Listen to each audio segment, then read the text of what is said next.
శ్రేష్ఠ గ్రంథాలు బైబిల్ పఠింప శ్రేష్ఠ గ్రంథము బైబిల్ అనుదినము పఠించిన ప్రేమతోడ నడుపును ఆ పఠింప శ్రేష్ఠ గ్రంథము బైబిల్.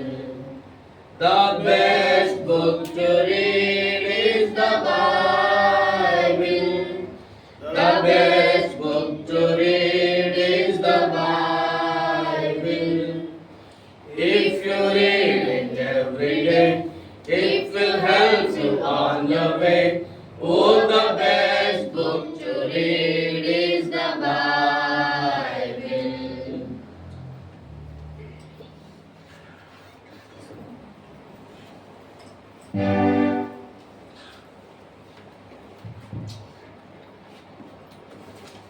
ఈ సమయంలో మనం ఆరాధన ఉంటాము.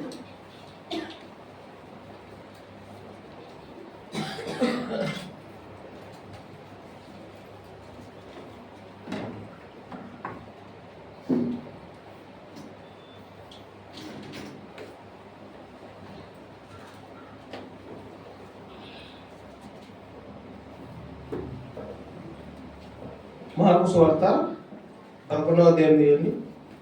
మార్కు సువార్త 11వ అధ్యాయము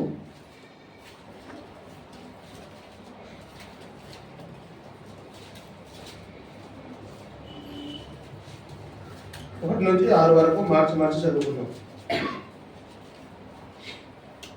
మార్కు సువార్త 11వ అధ్యాయము 1 నుంచి 6 వరకు. వారు యెరూషలేమునకు సమీపించి ఒలివ కొండ దగ్గర ఉన్న బెత్సెగే బేతనీయ అను గ్రామమునకు వచ్చినప్పుడు ఆయన తన శిష్యులలో ఇద్దరిని చూచి అందులో కట్టబడి ఉన్న ఒక గాఢ బిడ్డ కనబడి దాని మీద ఏ మనుషులను ఎన్నడూ కూర్చుండలేదు. దాన్ని విప్పి తోడుకుంటాడు. ఎవడైనా మీరెందుకు ఇలాగ చేస్తున్నారని మిమ్మల్ని అడిగినలా అది ప్రభువులకు కావాల్సి ఉన్నదని చెప్పుడి. తక్షణమే అతడు దాన్ని ఇక్కడికి తోలి పంపాలని చెప్పి వారిని పంపాను.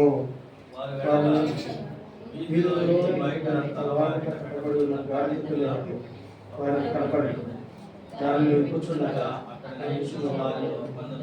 మీరేమి అందుకు శిష్యులు యేసు ఆజ్ఞాపించినట్లు వారితో చెప్పగా వారు పోనిచ్చిరి. చిన్న ప్రార్థన చేసుకుని ప్రభు సహాయం తీసుకుందాం.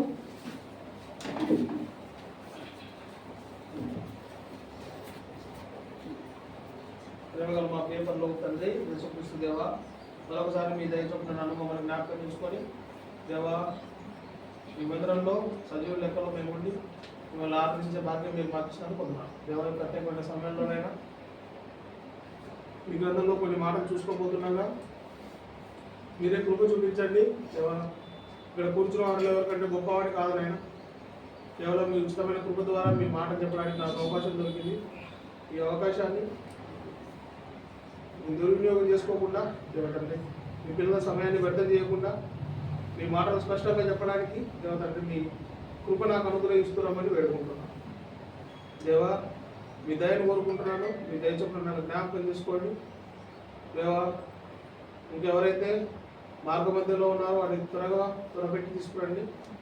దేవా ఎవరైతే అలక్ష్యం చేసినారో వారికి మీరే గుగ్గులు పుట్టించి మీ వందనపై నడిపించుకోమని వేడుకుంటున్నాం. దేవా తండ్రి మా చుట్టూ మీ సన్నిధి కాంతిని అనుగ్రహింపజేయమని దేవా మీ ఆవరణంలో ఆనందాన్ని మేము పొందినట్లు మీ కృప చూపించారు. దేవా మరొకసారి మీ చేతులకు నన్ను అప్పచెప్పుకుంటున్నాను. దేవతండ్రి మీ మాట చెప్పడానికి నన్ను పూర్వగా వాడుకోండి, సహాయం చేయమని యేసు నామములో ప్రార్థిస్తున్నాను తండ్రి.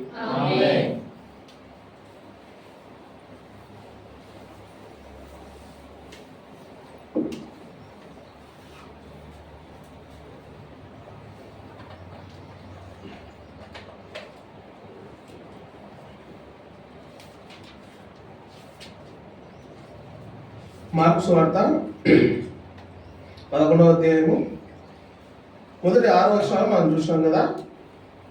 అయితే ఇక్కడ ఉన్న కథ మనందరికి తెలిసిందే. ఏంటంటే పస్కా పండుగకు ముందు యేసుప్రభువు ఏం చేశారంటే తన శిష్యులతో ఆజ్ఞాపించాడు. ఏమనంటే, మీరు ఒక పని చేయండి, ఇక్కడ దగ్గరలోనే బేతనియా ఉంటుంది.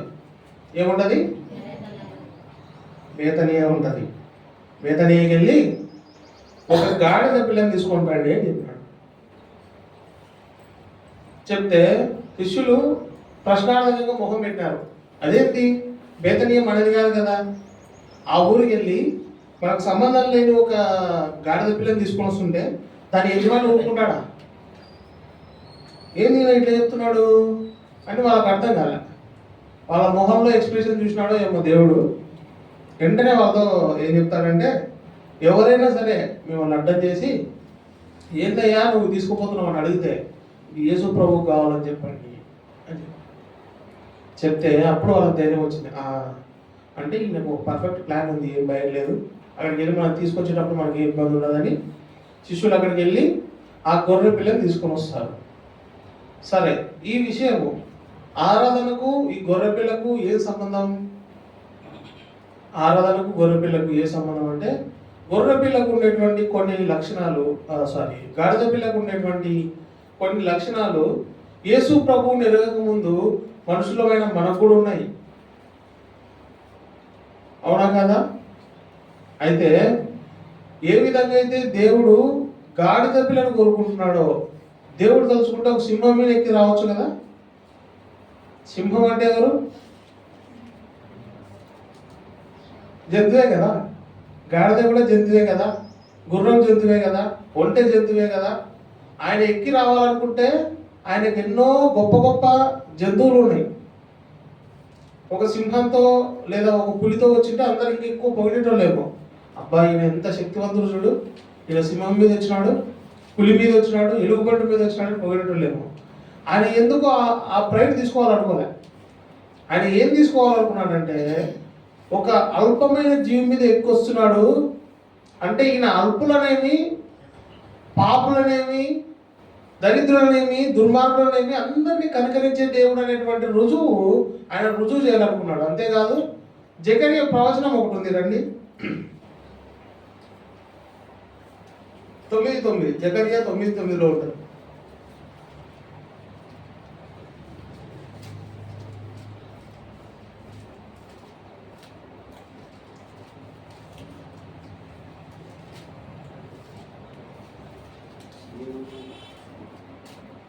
సియోను నివాసాల బహుగా సంతోషించుడి, యెరూషలేము నివాసాల ఉల్లాసంగా ఉండుడి.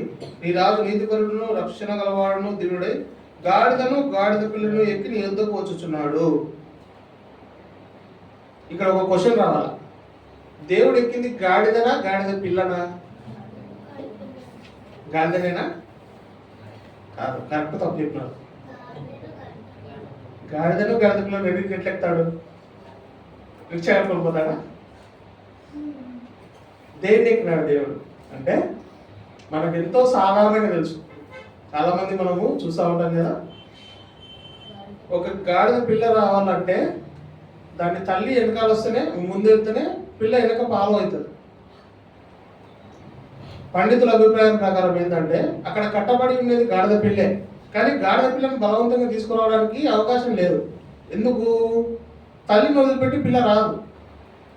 పేరులోనే ఉంది గాడిద పిల్ల అంటే అది చిన్నదే, మేబీ ఒక 5 years 6 years అట్లా ఉండొచ్చు. అయితే అంత చిన్న గాడిద పిల్లని తీసుకురావాలంటే దాని తల్లి దాని ముందు రావాల్సిందే.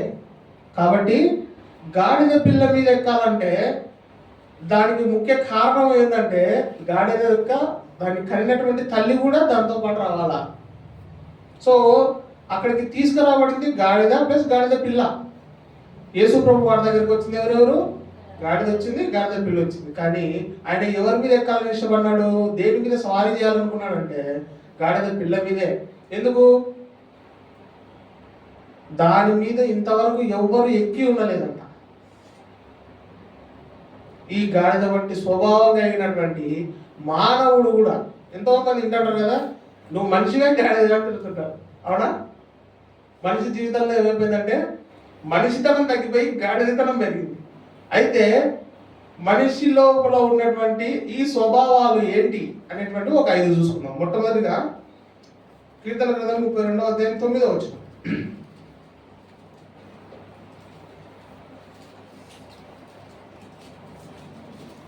కీర్తనలు 32:9.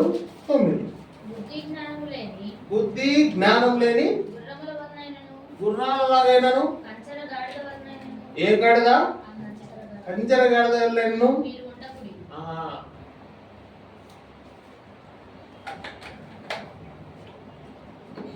ఈ గాడిదను మొట్టమొదటిగా ఏ విధంగా ఐడెంటిఫై చేస్తున్నారు అంటే it is a foolish animal.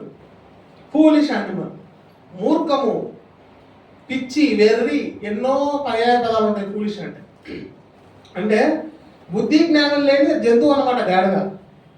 ఎప్పుడు ప్రభువైన యేసుక్రీస్తు వారు దాని మీదకి ఎక్కక ముందు. అవునా? ఒక మాట చూద్దామండి. కొరింథీయులకు రాసిన మొదటి పత్రిక 1వ అధ్యాయము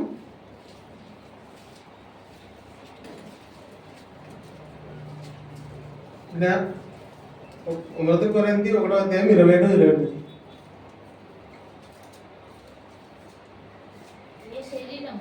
ఏ శరీరియు దేవుని ఎదుట అతిశయింపకున్నట్లు జ్ఞానులను సిగ్గుపరచుటకు లోకములో నుండి వెర్రి వారిని చాలా దేవుడు ఇంత ఫూలిష్ యానిమల్ని, ఈ మూర్ఖమైనటువంటి జంతువులు ఎందుకు కోరుకున్నాడు? నేను రాత్రి ఈ వాక్యం ప్రిపేర్ అవుతున్నప్పుడు నాకు అనిపించింది, ఎందుకు ప్రభువా ఇన్ని వేల జంతువులు ఉన్నాయి కదా, నువ్వు తలుచుకుంటే డైనోసార్ మీద కూడా తిరిగి రాగలుగుతావు. ఇప్పుడు అర్జెంట్గా నాకు డైనోసార్ కావాలనుకుంటే కూడా దేవుడు తలుచుకుంటే అసాధ్యమా?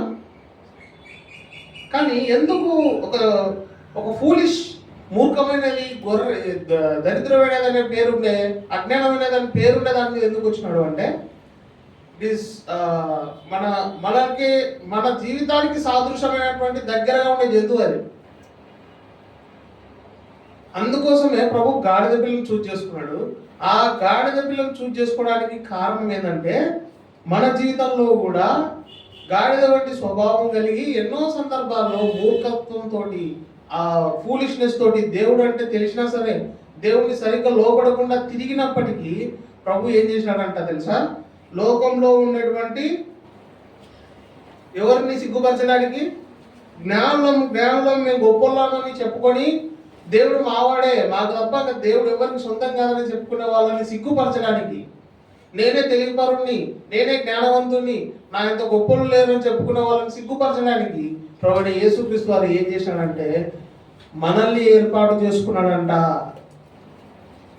ఈ గాడిద పిల్ల ఎటువంటి స్వభావం కలిగి ఉందో అటువంటి స్వభావం కలిగినటువంటి, తెలివి లేనటువంటి మనల్ని, అవివేకులైనటువంటి మనల్ని ఆయన ఏర్పాటు చేసుకున్నాడంట. ఈ మాట ఎంత ఎంత ఎంత గొప్ప మాట అంటే ఒకసారి ఆలోచించండి. నేను ఒక వ్యక్తిని చూసిన, వాళ్ళు ఇద్దరు మేనరికం పెళ్లి చేసుకున్నారు. మేనరికం పెళ్లి చేసుకుంటే వాళ్ళకు పుట్టిన అబ్బాయి వైకల్యంతో పుట్టినాడు. వైకల్యంతో పుడితే వాళ్ళు ఏం చేసినారంటే ఆ అబ్బాయిని తీసుకెళ్ళి చాలా తెలియని చోట ఎక్కడో పెట్టేసినారు. ఎందుకంటే ఆ అబ్బాయి సరిగ్గా లేడు కాబట్టి అతని వల్ల అతడు మంచిగా పుట్టలేదని వీళ్ళకి అవమానం వస్తుందేమో అని చెప్పేసి సొంత కడుపులో 9 నెలలు మోసిన తన తల్లి ఏం చేసిందంటే ఆ అబ్బాయిని దాదాపు అస్సాం సైడ్ వదిలేసి వచ్చింది. ఏదో అనాథాశ్రమంలో పెట్టేసి వచ్చింది వికలాంగుల దాంట్లో. అయితే మాకు సందర్భం గుర్తొచ్చి మేము అడిగినాం, మీకు ఆల్రెడీ పిల్లలు ఉన్నారు కదా అంటే, అవును ఒక పాప ఉంది. అదేంటి మీకు బాబు ఇద్దరు ఉండాలి కదా అంటే, లేదన్నా బాబు లేడు, పాప అయితే ఉంది. బాబు లేడంటే ఏమైంది, చచ్చిపోయినాడా? లేదు. మరి ఏమైనాడు? లేడు. లేడు ఏంది? లేడు అనేది సమాధానం కాదు కదా అని అప్పుడు అడిగితే తెలిసిన తర్వాత మేము కూర్చోబెట్టి వాళ్ళకి చెప్పినాం, నువ్వు నీ కడుపులో పుట్టిన పిల్లలని కరుణింపలేని నీ జీవితము ఒకసారి నువ్వు యేసుప్రభువు దగ్గరకు వచ్చి నేను పరలోకానికి పోతాను ఎట్లా అనుకుంటావు అని మేము వాళ్ళతో మాట్లాడితే వాళ్ళు తిరిగి తెచ్చుకున్నారు. అంటే ఇక్కడ నేను చెప్పాలనుకునేది ఏంటంటే, ప్రజలు ఎవరినైనా సరే ప్రేమించాలంటే వాళ్ళకు ఒక గొప్ప అర్హత ఉంటేనే ప్రేమిస్తారు, లేదా వాళ్ళంతా బాగుంటేనే ప్రేమిస్తారు, వాళ్ళు బాగా ఉపయోగపడతారంటేనే ప్రేమిస్తారు. కానీ ఇక్కడ ఒక దేవుడు ఉన్నాడు, గాడిద వంటి స్వభావం కలిగినటువంటి మనుషుల్ని ప్రేమిస్తున్నాడు. ఎందుకు ప్రేమిస్తున్నాడు అంటే, నాకు నీతిమంతులు కాదు కావాల్సింది, నాకు అబద్ధాలు, పాపాలు, దుర్మార్గాలు దుర్మార్గాలు చేసే వాళ్ళు కావాలి. ఎందుకంటే వాళ్ళని నేను నీతిగా తీర్చాలి. నాకు ఫ్రెష్గా ప్రశాంతంగా తన జీవితాన్ని గడుపుతున్న వ్యక్తి కావాల్సింది. తన జీవితంలో దుర్నీతి ఉండి మూర్ఖత్వంతో తిరుగుతున్న వ్యక్తి కావాలా. ఎందుకంటే అతని మీద నేను ఎక్కి అతని జీవితాన్ని మార్చాలనుకుంటున్నాను దేవుడు కోరుకుంటున్నాడు. నీ జీవితంలో నా జీవితంలో కూడా ఎంతో మూర్ఖత్వంతో ఫూలిష్నెస్తో మనము ఎన్నో పనులు చేసేవాళ్ళం. లూకాసు వార్తలో ఒక మాట ఉంటుంది, 2 లూకా 12, లూకాసు వార్త 12 28 వచ్చిన 16 వచ్చిన లూకా 12:16. మరియు ఆయన ఆ ఉపమానం చెప్పాడు. చాలా ఒక నిమిషం 20 వచ్చిన చదువు. అయితే దేవుడు వెర్రివాడా. చాలా నాన్న. అయితే ఇక్కడ ఒక మాట ఉంది, ఏంటంటే ఒక ధనవంతుడు ఉన్నాడంట. అతను అనుకుంటున్నాడంట, ఆహా ఈ సంవత్సరం పంట బాగా పండింది, ఇంకా ఈ 10 ఏళ్ల వరకు నాకు ఏం భయం లేదు, ఈ పంట తినుకుంటా ప్రశాంతంగా ఉండొచ్చు, నా గోడౌన్స్ మొత్తము ఫుల్ చేసి పెట్టినా సరే, ఇంకా నాకు ఎటువంటి కొదవ లేదు అని ఆనందంగా కళ్ళు మూసుకొని పడుకుంటుంటే అప్పుడు పైనుంచి ఒక స్వరం వినపడిందంట. ఇంగ్లీష్లో ఉంటుంది, యూ ఫూల్ అని ఉంటుంది. మూర్ఖుడా, తిక్కోడా, ఇప్పుడు నువ్వు చచ్చిపోతే నువ్వు సంపాదించిన తర్వాత ఎవరికి పోతారా అంటే కొంతమంది కొన్ని మూర్ఖత్వమైనటువంటి లెక్కలు వేసుకుంటున్నారు. అటువంటి వాళ్ళకు కూడా దేవుడు క్షమాపణిస్తున్నాడు. మన జీవితంలో కూడా మనం ఎన్నో లెక్కలు వేసుకొని ఎన్నో రకాలుగా ప్లాన్లు వేసుకొని ఈ రోజు ఇక్కడ ఉండాలా, ఆ రోజు అక్కడ ఉండాలా అనుకుని ఎన్నో అనుకున్నాలో మనం అందరం. కానీ దేవుడు ఏం చేసినాడంటే మనల్ని ఈ రోజు బేతనియాకు నడిపించినాడు. ఆ గాడిద పిల్లని ఎట్లయితే బేతనియాలో ఏర్పాటు చేసుకున్నాడో నిన్ను నన్ను ఈరోజు బేతనియాలో ప్రభు ఏర్పాటు చేసుకున్నాడు. మొట్టమొదటిగా గాడిద వంటి మూర్ఖ స్వభావం కలిగిన మనల్ని దేవుడు ఏం చేస్తూ వచ్చినాడంటే గుణపరుస్తూ వచ్చినాడు. అంటే మన మూర్ఖత్వాన్ని తీసేసి తన ఆలోచన మన లోపల నింపుతూ వచ్చినాడు. రెండోదిగా రండి, కొరింథీయులకు రాసిన మొదటి పత్రిక 11వ అధ్యాయము 29వ వచనం.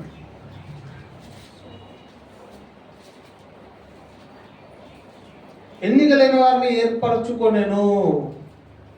రెండోదిగా ఏంటంటే గాడిద ఒక ఎన్నికలైనటువంటి జంతువు, అంటే డిస్పాయిజ్డ్ యానిమల్ అంటారు. అంటే దానికి ఏం జరిగినా సరే వాళ్ళు పట్టించుకోరు.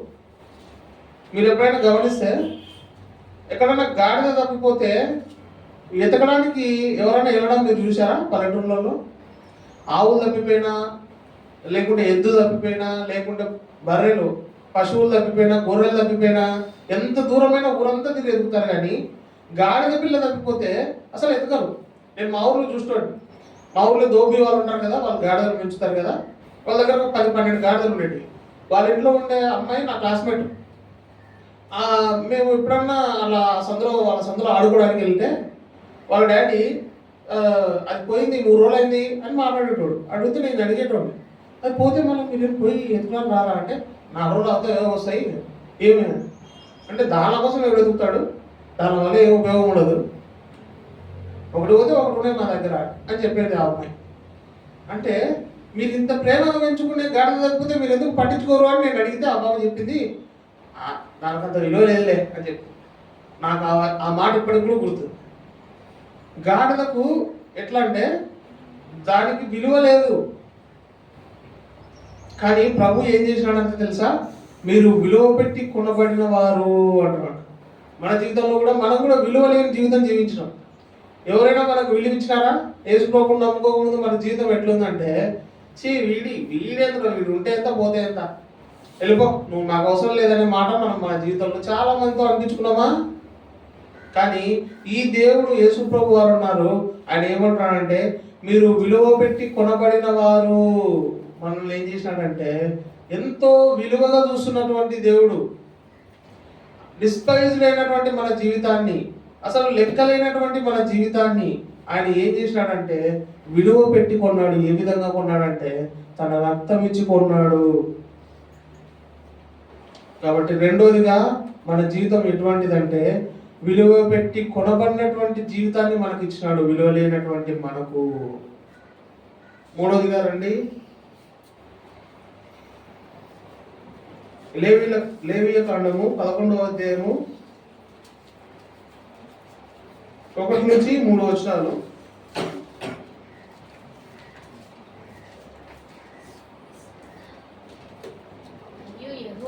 మరియు యెహోవా మోషే అహరోనులకు ఇలాగ సెలవిచ్చెను, మీరు ఇశ్రాయేలీయులతో ఇట్లా చెప్పండి, భూమి మీద ఉన్న జీవులన్నిటిలోనూ మీరు ఈ జీవులను మాత్రం తినవచ్చు. జంతువులలో ఏది డెక్కలు గలదై నెమరు వేయునో దాన్ని తినవచ్చును గాని నెమరు వేయి వాటిలో 2 డెక్కలు గల వాటిలోను వీటిని తినకూడదు. అవేమంటే ఒంటె, నెమరు వేయును గాని దానికి 2 డెక్కలు లేవు కనుక అపవిత్రము. పొట్టి కుందేలు నెమరు వేస్తుంది కానీ డెక్కలు లేవు కనుక అపవిత్రము. ఆ నెమరు వేయును కానీ డెక్కలు లేవు కనుక అపవిత్రము. పంది విడిగా నుండు 2 డెక్కలు గలది కానీ నెమరు వేయదు కాబట్టి అది మీకు అపవిత్రము. వాటి మాంసం మీరు తినకూడదు, వాటి కళేబరములను ముట్టకూడదు, అది మీకు అపవిత్రము. అయితే లేవియా కాండంలో అపవిత్రమైన జంతువుల లిస్ట్ రాసుకుంటూ వస్తాడు. ఎందుకంటే ఇశ్రాయేల్ ప్రజలకు ఒక డౌట్ వస్తుంది, మేము ఏం తినాలా ఏం తినకూడదు, అసలు మాకు ఏం అర్థం కావట్లేదు, ఏం తింటే పవిత్రమవుతామో ఏం తింటే అపవిత్రమవుతామో మాకు అర్థం కావట్లేదు అని లెక్క రాసినప్పుడు ఇక్కడ రాశాడు కదా, గాడిదను మీరు, అది పుట్టుకతోటే అపవిత్రమైనటువంటి జంతువు, అపవిత్రమైనటువంటి పుట్టుక కలిగినటువంటి జంతువు గాడిద, కాబట్టి గాడిదను మీరు తినొద్దు అని చెప్తాడు. మన జీవితం కూడా పుట్టుకతోటే అపవిత్రం. ఎట్లా తెలిసింది మాకు ఆ విషయము? కీర్తన గ్రంథం 51వ వచనము, 51వ అధ్యాయము, కీర్తనలు 51వ అధ్యాయము 5వ వచనం. నేను పాపంలోనే పుట్టినవాడను, పాపములోనే నా తల్లి నన్ను గర్భమున ధరించెను. మనుషులు ఎటువంటి వారంటే పుట్టుకతోటే పాపం. ఏ విధంగా పాపం సంక్రమించిందంటే, ఎప్పుడైతే ఆదాము అవ్వలు దేవుని మాటకు లోబడకుండా ఆ పండు తిన్నారో ఆ రోజు నుంచి ఆదాము అవ్వ ద్వారా వచ్చిన సంతతి ఏదైతే ఉందో వాళ్ళందరూ పాపులుగానే పరిగణించబడతా ఉన్నారు. ఏ విధంగా అయితే గాడిద తన పుట్టుక నుంచే పాపిగా రూపొందించబడిందో మనుషుల జీవితం కూడా పాపపు జీవితం. ఈ పాపపు జీవితంలో ఉన్నటువంటి నిన్ను నన్ను ఉద్ధరించడానికి, మన పాపములు తీసివేయడానికి ప్రభు భూమి చూస్తున్నాడు. పాపములను రక్షించుటకు క్రీస్తు యేసు లోకమునకు వచ్చిన వాక్యము నమ్మదగినది, పూర్ణాంగీకారమునకు యోగ్యమై ఉన్నది. అయితే మన జీవితంలో కూడా గాడిద వంటి ఎన్నిక లేని జీవితం, మనము పుట్టుకతోటే పాపం జీవితం మనం కలిగి ఉన్నాం. కానీ ప్రభు ఏం చేశాడంటే పుట్టుకతో పాపంలో ఉన్న మనల్ని రక్షించడానికి భూమి మీదకి వచ్చి మన పాపములు తీసివేసినాడు. ఇది 3వ విషయం. 4వ విషయం రండి, తిమోతికి రాసిన మొదటి పత్రిక 1వ అధ్యాయము 12వ వచనం. మొదటి తిమోతి 1వ అధ్యాయము 12వ వచనం. పూర్వము దూషకుడను హింసకుడను హానికరుడనైన నన్ను. చాలమ్మా. 4వదిగా గాడిదకు ఎటువంటి స్వభావం ఉంటుందంటే హాని చేసే స్వభావం ఉంటుందంట. ఏ విధంగా హాని చేస్తుందంటే, ఆ గాడిదకు రోజు ఒక టెంపర్ ఉంటుందంట. ఎప్పుడు ఒక మైండ్లో ఉండదు అది. దాని స్వింగ్స్ 3 స్వింగ్స్ వేరే. దాని పక్కన నిలబడితే దానికి మహా చెడ్డ కోపం అంట, ఎగ్గిరి కాదోదంటదంట. నేను నైట్ నా స్నేహితుడికి ఒక ఫోన్ చేసిన, అతడు గాడిదలు ఆవులు తర్వాత ఇవి రెంట్ తెచ్చుకొని అమ్ముతుంటాడు, కొనుక్కొచ్చుకొని అమ్ముతుంటాడు. నేను వాడిని అడిగిన, అదే నువ్వు ఇట్లా వ్యాపారం చేస్తావు కదా, గాడిదలు ఎప్పుడైనా అమ్మినవారా? అమ్మినరా. కొన్నవారా? కొన్నారా? గాడిద గురించి ఏదన్నా ఒక 2 విషయాలు చెప్పురా అని అడిగిన. ఎందుకంటే నేను వాక్యం చెప్పాలా, ఎవరో తెలిసే చెప్పురా అంటే, ఏం చేసినా సరే గాడిద సహిస్తుందేమో కానీ తన పక్క నిలబడితే అది సహించదురా. ఎందుకు? తన పక్క నిలబడితే దానికి మళ్ళీ కోపం, చెడ్డ కోపం ఎందుకో తెలియదు కానీ ఎక్కిరి తంతది అది, కాళ్ళగాడు ఉండకూడదు దానికి అని చెప్పినాడు వాడు. అంటే ఎందుకో నాకే తెలుసు, నేనే గాడిదనా అంటే గాడిద పక్కన నిలబడితే అది అకారణంగా హాని చేసే జంతువు, అకారణంగా కీడు చేసే జంతువు. మన జీవితంలో కూడా అకారణంగా మనము మనుషులకు కీడు చేసి మనుషుల చేత తిరస్కరించబడినటువంటి మనుషులం మనం. అయితే ప్రభు ఏం చేసినాడంటే, పూర్వము దూషకుడు, హింసకుడు, హానికరుడైన నన్ను, తర్వాత చదవమ్మా, తన పరిచర్యకు నియమించి నమ్మకమైన వాడిగా ఎంచినందుకు నన్ను బలపరిచిన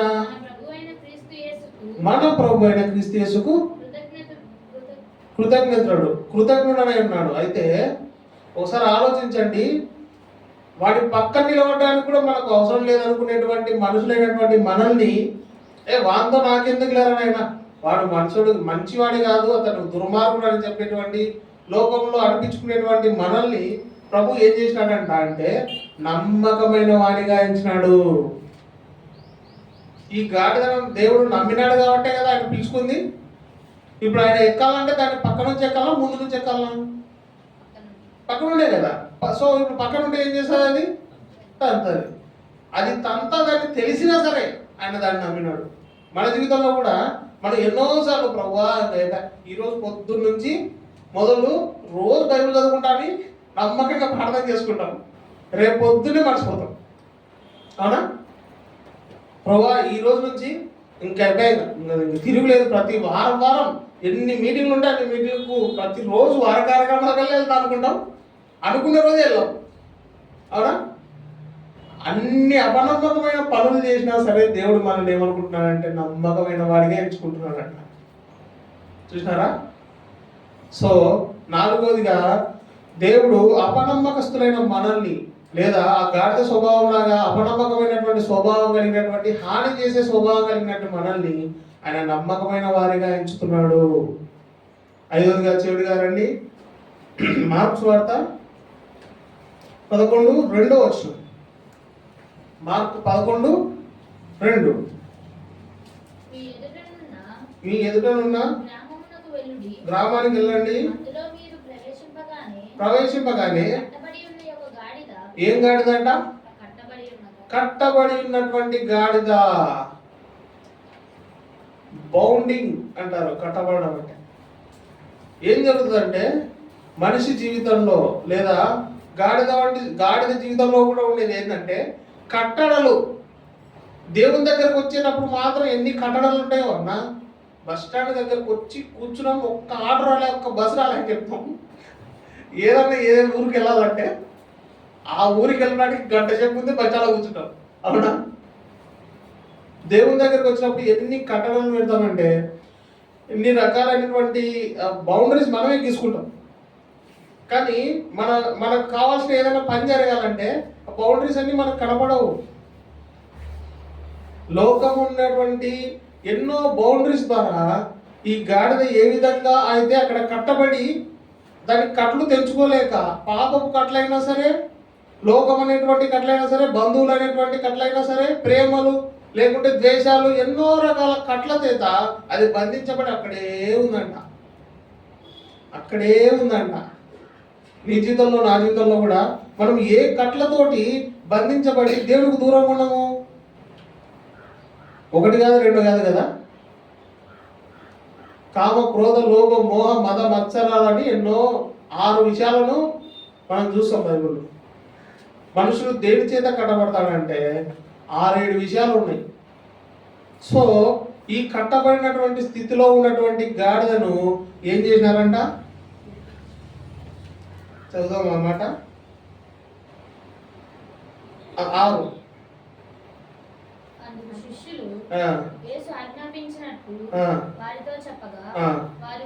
వారు పోనిచ్చిరి. ఏ విధంగా అయితే మానవ బంధకాల చేత, లోక బంధకాల చేత కట్టబడి ఉన్నటువంటి గాడిద వలె మన జీవితం కూడా దేవుడికి విరోధమైనటువంటి కార్యాల చేత కట్టబడి ఉన్నాం. మన మనసు దేవుడికి నచ్చని విషయాల చేత అది చుట్టబడి ఉంది.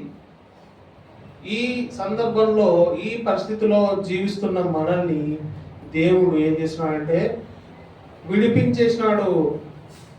ఇక్కడ పోనిచ్చిరి అని ఉంది కానీ ఫ్రీ అప్ అని ఉంటుంది ఇంగ్లీష్లో. అంటే పాపము నుంచి మనల్ని ఆయన ఏం చేస్తూ వచ్చినాడంటే కట్టబడిన స్థితిలో నుంచి విడిపిస్తూ వచ్చినాడు. ఏ బంధకం నుంచి మనల్ని విడిపించినాడో తెలుసా? కీర్తన గ్రంథము 116వ అధ్యాయము 3వ వచనం. కీర్తనల గ్రంథము 116.